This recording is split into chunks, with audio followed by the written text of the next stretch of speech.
arranca una nueva inmersión profunda. Y, hoy hay sobre la mesa un material que, francamente, desafía gran parte de la teoría clásica sobre cómo leer un gráfico financiero. Totalmente. Es un enfoque que rompe bastantes esquemas. Fíjate que el foco está puesto en el manual Mi libro Frank SMC para la mentoría.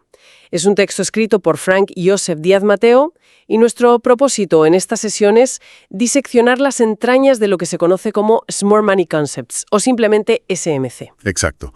La idea es extraer la lógica pura de esta metodología, para comprender de verdad cómo las instituciones financieras de gran calibre interactúan con el mercado. Claro, dejando a un lado toda esa sobrecarga de jerga técnica que a veces marea bastante y yendo directamente a la raíz del movimiento del precio. El análisis no es bajo ningún concepto dar pautas o consejos de inversión.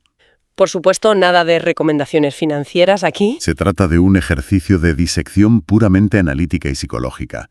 Y lo que resulta verdaderamente revelador de este texto es su premisa central. Que es una premisa bastante contundente, la verdad. Muy contundente. Viene a decir que cualquier intento de proyectar movimientos futuros es inútil si antes no se ha dominado la lectura de la direccionalidad actual. El autor insiste mucho en que el error más común es intentar adivinar el futuro, en lugar de leer el rastro que el gran capital ya está dejando en el presente. Vale, pues vamos a desgranar esto porque es aquí donde la educación financiera clásica empieza a chocar frontalmente con la realidad del mercado institucional. Vaya que sí choca. Cualquiera que haya mirado un gráfico alguna vez conoce la estructura básica. Ya sabes, esos altos y bajos secuenciales que van formando una tendencia. Sí, la teoría de Dow de toda la vida. Exacto. Pero el autor de este manual le da una vuelta de tuerca a esa base. Exige que se clasifiquen esos puntos estructurales en fuertes o débiles antes siquiera de trazar una sola línea. Y la pregunta que surge es ¿qué cambia realmente a nivel operativo o incluso a nivel de flujo de órdenes al ponerles esa etiqueta específica? Pues mira, cambia absolutamente todo el paradigma de análisis. En la teoría clásica, un alto es simplemente un alto y un bajo es un bajo. Ya. Pero bajo la lupa del SMC, un punto fuerte es aquel vértice que ha tenido la inyección de capital suficiente, el impulso violento necesario para romper la estructura previa y generar un nuevo rango de cotización. Es decir, es una demostración real de poder institucional. Eso es. Por el contrario, un punto débil es aquel que fracasa estrepitosamente en su intento de romper la estructura opuesta. Y aquí está la genialidad táctica. A ver. Al fallar ese punto débil, queda marcado en el gráfico como una zona de liquidez expuesta. Se convierte literalmente en un imán. Claro, un imán para el precio. Justo. Para el operador de SMC, ese punto débil no es un lugar para protegerse, sino el objetivo natural para colocar la toma de beneficios o el take profit. Están diseñados para ser rotos. Entender esa diferencia entre protegerse detrás de un muro de hormigón, que sería el punto fuerte, o detrás de un muro de papel, que es el punto débil, parece vital. Es la supervivencia en el mercado, básicamente. Y esto enlaza directamente con una afirmación muy categórica que se hace en el texto. Dice textualmente que el mercado es fractal. Es un concepto muy de la teoría del caos, similar a las famosas muñecas rusas, las matrioscas. Pero bajándolo a la arena del trading diario, ¿cómo se traduce esa fractalidad en una ventaja matemática real? Pues se traduce en la capacidad de afinar la precisión sin perder la perspectiva del panorama general. La fractalidad implica que la misma coreografía exacta de acumulación, manipulación y distribución que vemos en meses en un gráfico semanal está ocurriendo al mismo tiempo en un gráfico de 5 minutos. Exactamente. Ocurre simultáneamente. El manual detalla un sistema de cruce de temporalidades muy estricto. Las temporalidades altas o macro dictan lo que el autor llama la direccionalidad o vallas. ¿Qué es lo que manda al final? Claro. Ellas indican quién está realmente al mando del flujo de órdenes a nivel macroeconómico. Pero operar con stop loss basados en un gráfico diario requiere un capital inmenso que muy pocos tienen. Totalmente. Así que, al aplicar la fractalidad, se puede descender a un marco de 15 minutos para identificar los pullbacks o retrocesos de esa tendencia principal. Y ahí es donde se afina. Eso es. Permite buscar entradas quirúrgicas a favor de la inercia macro, reduciendo el riesgo a una fracción mínima y maximizando el recorrido potencial. Hay que hacer un inciso aquí sobre cómo localizar exactamente dónde terminan esos retrocesos, porque el manual prescinde de todas las herramientas complejas. Sí, va muy al grano. Reduce la operativa a una premisa casi binaria utilizando el retroceso de Fibonacci. pero choca bastante ver que descarta de un plumazo todos los niveles clásicos como el 61,8 o el 38,2. Los borra del mapa. Se queda únicamente con los niveles del 0, el 50 y el 100% para dividir lo que denomina el rango estructural. Es de un minimalismo brutal. Es que, a ver, no hace falta más cuando se entiende la mecánica del comercio mayorista. Lo fascinante aquí es que esa línea del 50% marca el punto de equilibrio exacto. Todo lo que cotiza por encima de esa línea entra en lo que el manual define como zona premium. Es un área objetivamente cara. Y nadie quiere comprar caro, claro. En el mundo institucional, desde luego que no. Nadie quiere comprar en zona premium. Ahí es donde las instituciones distribuyen, donde buscan ventas. Lógico. Y por contra, todo lo que está por debajo de ese 50% es la zona discount, el área de descuento ideal para acumular o comprar. El autor es muy tajante con esto. Mucho. Buscar operaciones fuera de esta lógica bidimensional, como intentar comprar por encima del equilibrio, es básicamente ir en contra de la inercia natural del gran capital. Es perder el tiempo. Pero claro, decir busca compras por debajo del 50% sigue siendo un área donde entra la famosa huella institucional. Los order blocks o bloques de órdenes, que actúan como puntos de interés, visualmente se definen como la última vela de movimiento contrario antes de un impulso estructural masivo. Exacto. Esa es la definición de manual. Sin embargo, quiero hacer de abogado del diablo aquí por un momento. ¿Realmente las instituciones necesitan volver a ese bloque de órdenes específico para mitigar sus pérdidas? ¿O es simplemente una profecía autocumplida porque hoy en día miles de operadores, algoritmos y manuales apuntan exactamente al mismo nivel? Es un debate fascinante, la verdad, y muy pertinente. Aunque es cierto que la masificación de estos conceptos añade volumen en esas zonas, la mecánica de fondo responde a un problema de liquidez institucional pura y dura. A ver, explícame eso. Imagina que un fondo de inversión necesita mover una barbaridad de capital. Por ejemplo, comprar cientos de millones en un activo. No pueden simplemente darle al botón de comprar en su plataforma sin deslizar el precio en su contra y arruinar su propia entrada. Claro, moverían el mercado de golpe. Exacto. Así que para lograrlo, a menudo tienen que vender agresivamente primero. Inyectan órdenes de venta masivas para crear pánico. Ah, para absorber las ventas de los demás. Eso es. Absorben la contrapartida de los minoristas que venden asustados y entonces en ese nivel bajo lanzan su verdadera posición de compra masiva. Ese movimiento inicial de venta genera el bloque de órdenes. Entiendo. Entonces, esa posición de venta original que usaron para manipular se queda atrapada en negativo cuando el precio finalmente se dispara al alza. Exactamente. Se quedan con un bloque de operaciones en pérdidas. A menudo se llaman posiciones de cobertura bajo el agua. Tela. Y la exigencia estricta del manual es que ese order block siempre debe ir acompañado de un imbalance o ineficiencia. ¿Qué significa esto visualmente? La teoría de mitigación sostiene que tarde o temprano los algoritmos institucionales dejarán que el precio retroceda hacia esa zona específica. Para cerrar las pérdidas iniciales. Para cerrar esas posiciones iniciales de venta en el punto de equilibrio. Es decir, mitigarlas, liberar ese capital flotante y entonces sí continuar la expansión original. Por eso se espera pacientemente a que el precio vuelva al origen. Y aquí es donde la trama se complica y se pone realmente interesante, la verdad. Porque para que ese precio regrese de forma tan precisa y luego reaccione, necesita combustible. Mucho combustible. Según la visión de este texto, el combustible exclusivo que mueve cada vela en el gráfico es la liquidez. Y no habla de liquidez macroeconómica abstracta. No habla de cosas tangibles. Habla de órdenes reales, buy stops y sell stops que descansan en los servidores de los brokers justo por encima de las resistencias y por debajo de los soportes. Este es probablemente el cambio de paradigma más duro para quien viene del análisis técnico tradicional. Totalmente, porque te enseñan lo contrario. Claro.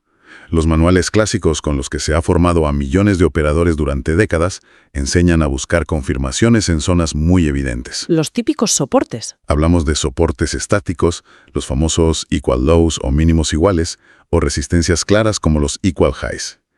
Para un analista técnico tradicional, un doble suelo perfecto es la confirmación definitiva para comprar. Un refugio seguro, supuestamente. Supuestamente.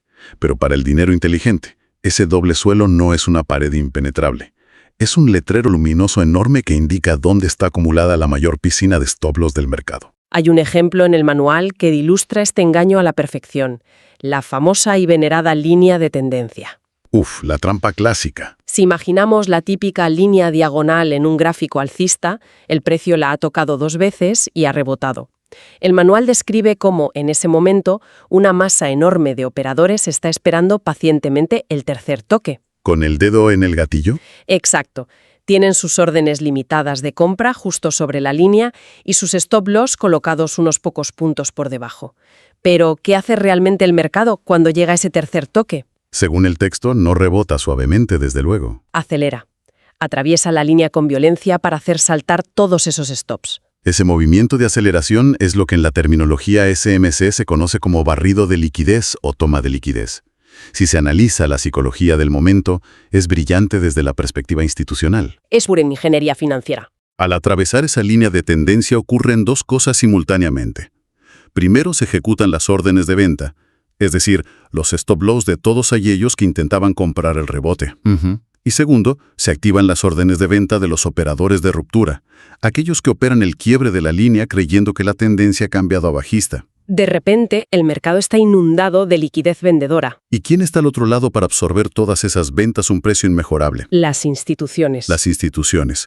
Una vez que han llenado sus carteras gracias a ese pánico artificial, el precio se da la vuelta violentamente y retoma su dirección original alcista. Por eso el manual hace tantísimo hincapié en la lectura de la acción del precio a nivel microscópico, diferenciando entre un simple barrido y un rompimiento real. Es vital saber leer la vela. Menciona que si una vela atraviesa un nivel clave, pero cierra rápidamente, dejando solo una mecha larga, lo que llamamos un mechazo, eso es una toma de liquidez de manual. Una trampa. Solo se considera un verdadero rompimiento de estructura, o BOS, cuando la vela cierra con un cuerpo sólido y contundente más allá del nivel. Esa diferencia visual entre la mecha y el cuerpo ahorra innumerables frustraciones, te lo aseguro. Pero ojo, porque el manual va un paso más allá. A ver. Advierte que las instituciones no solo cazan a los analistas de líneas de tendencia, también han adaptado sus algoritmos para pillar a contrapié a los propios operadores de Smart Money Concepts, que pecan de impacientes. Madre mía, nadie está a salvo. A esta trampa específica se le llama inducement o inducción. Consiste en generar pequeños quiebres de estructura interna que hacen creer al operador de SMC que el retroceso ya ha terminado. Ay, que el precio ya se dispara. Claro. Creen que se va a la luna, pero lo hace antes de haber llegado al verdadero bloque de órdenes extremo. El operador entra de forma prematura, coloca su stop y el mercado hace un último movimiento hacia abajo. Lo liquida, toca el bloque real y se marcha sin él. Es como si el mercado estuviera diseñado para poner a prueba la disciplina psicológica en cada momento. Constantemente. Y esto enlaza de forma directa con otro factor que el manual considera innegociable, y es el tiempo. Fundamental. Porque todo este ciclo de inducción, acumulación y barrido no ocurre de forma aleatoria a cualquier hora del día. Hay un reloj institucional muy marcado.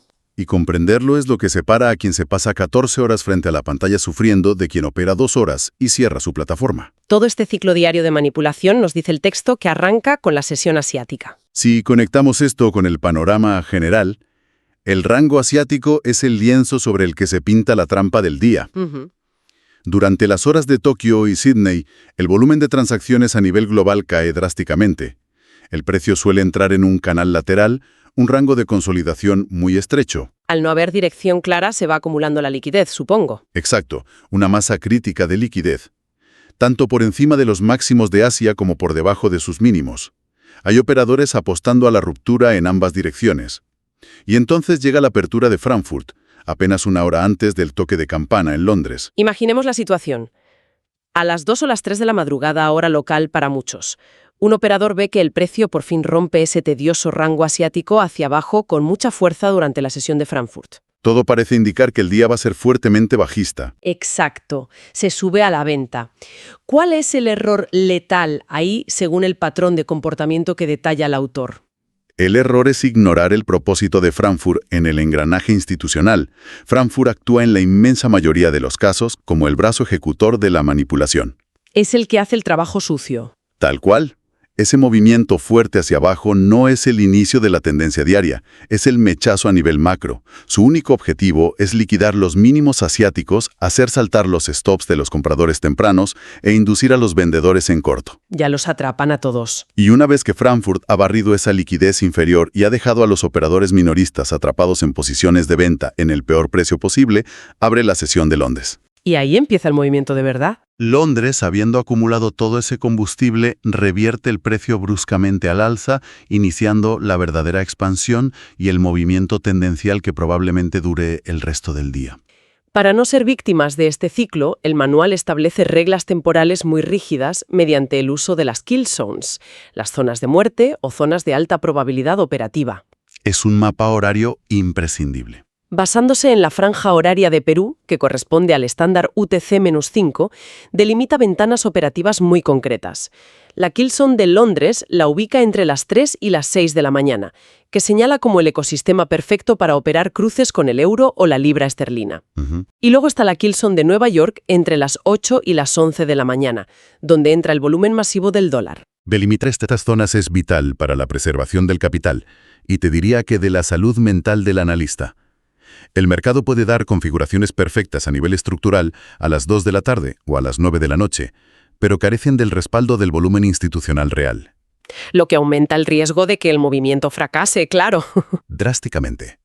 O que se quede consolidando y no vaya a ninguna parte. Además, para facilitar esta disciplina, el autor recomienda la automatización visual mediante indicadores gratuitos. Sí, menciona el Asian Range and Kill Zones o el Trading Session Indicator. Esos mismos. Estas herramientas sombrean directamente el gráfico, marcando dónde estuvo la consolidación asiática y en qué fase del ciclo temporal se encuentra el precio en tiempo real, facilitando enormemente la lectura. Y esto libera la mente para concentrarse en la confirmación final, porque a ver si se tiene la direccionalidad se ha esperado a que el precio llegue a un bloque de órdenes en zona de descuento y además está dentro de la franja horaria de una kill zone. La última pieza del rompecabezas es saber cuándo apretar el gatillo. Exacto. Entonces, ¿qué significa todo esto a la hora de la verdad? ¿Cómo se confirma que el retroceso realmente ha terminado y no es solo el mercado tomando un respiro para seguir cayendo en contra de nuestra posición? Aquí es donde el manual introduce la lupa del CHOCH. El Change of Character, o cambio de carácter. El famoso CHOCH. Sí, es la señal de humo inicial. Es el primer indicio estructural en temporalidades menores de que el flujo de órdenes está cambiando de manos. Si el precio venía cayendo en su retroceso, haciendo bajos más bajos en 15 minutos o en 5 minutos, el cambio de carácter ocurre cuando de repente rompe un alto anterior. Pero ojo que el autor es sumamente riguroso al respecto y pone una barrera de seguridad crucial. No cualquier rompimiento es un CHOCH válido. Para nada. Si se opera cada pequeño quiebre, se caerá irremediablemente en la trampa del inducement que comentamos antes. Y ahí radica el filtro de seguridad de toda la estrategia. Según detalla el texto, para que ese cambio de carácter sea considerado seguro y apto para plantear una entrada, debe cumplir una secuencia de 2 pasos que no es negociable en absoluto. Son reglas de oro. El primero y más importante es que justo antes de hacer ese quiebre al alza, el precio tiene que haber realizado una toma de liquidez evidente, tiene que haber barrido un mínimo previo. Y el segundo paso es que el rompimiento alcista debe llevarse por delante un punto estructural fuerte, no cualquier máximo aleatorio. O liquidez previamente, ese movimiento carece de fuerza institucional real. Es solo ruido. Es simplemente ruido de mercado, o peor aún, se está creando la liquidez para ser barrida en el siguiente movimiento. Como se suele decir en este mundillo, si no ves que se barre liquidez externa, uno mismo se convierte en la liquidez. ¡Qué gran verdad! Tódico. Vamos a repasarlo. El ciclo completo o el plan de batalla de SMC sería algo así. Primero, observar cómo el mercado consolida y acumula órdenes. El rango. Segundo, esperar estoicamente a que ocurra la manipulación, el barrido de liquidez que saca a los impacientes del tablero. La cacería. Tercero, observar en temporalidades menores cómo se forma un cambio de carácter válido con las 2 reglas que dijimos. El CHOCH. Cuarto, ver la confirmación con un boss, un rompimiento con cuerpo de vela que da inicio a un nuevo rango. Y quinto, sobre ese nuevo rango, trazar el equilibrio, marcar el bloque de órdenes en la zona barata y esperar a que el precio vuelva a mitigar para por fin acompañar el movimiento.